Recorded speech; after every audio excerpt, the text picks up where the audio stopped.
তৈরি কিছু যন্ত্র আছে যা নদীর পানি পরিষ্কার করতে এতটাই দক্ষ যে সেগুলো কয়েক ঘন্টার মধ্যে ভাসমান আবর্জনার স্তূপ সরিয়ে ফেলতে পারে। এই বিশেষ যন্ত্রটিকে অনেকটা ভাসমান নৌকার মতো বানানো হয়েছে, যার সামনে বড় আকারের কনভেয়ার বেল্ট থাকে।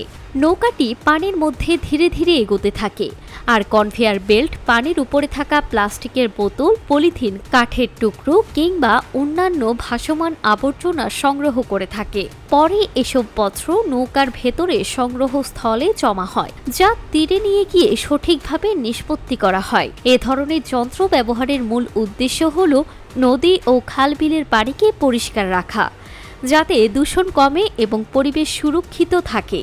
চীনের যেসব বড় শহরের মধ্য দিয়ে নদী প্রবাহিত হয়েছে, সেসব জায়গায় শিল্প কারখানা, বাজার আর জনবসতির কারণে প্রতিদিন প্রচুর পরিমাণে বর্জ্য পানিতে ফেলা হয়। শুধু নোংরা চেহারা নয়, এসব আবর্জনা পানির মানও নষ্ট করে এবং জলজ প্রাণীর জন্য মারাত্মক হুমকি তৈরি করে।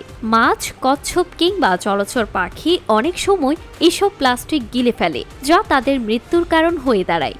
এই ভাসমান আবর্জনা পরিষ্কার করার প্রযুক্তি অনেক উন্নত।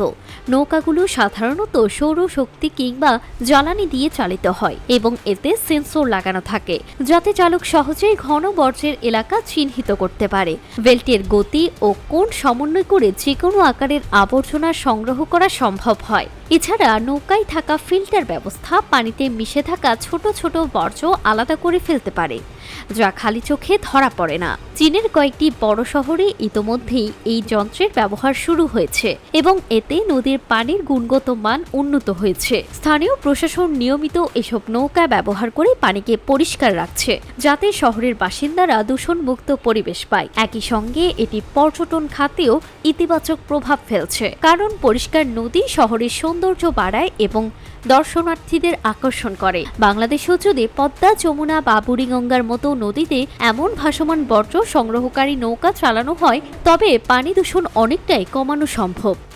Desk report, timeline.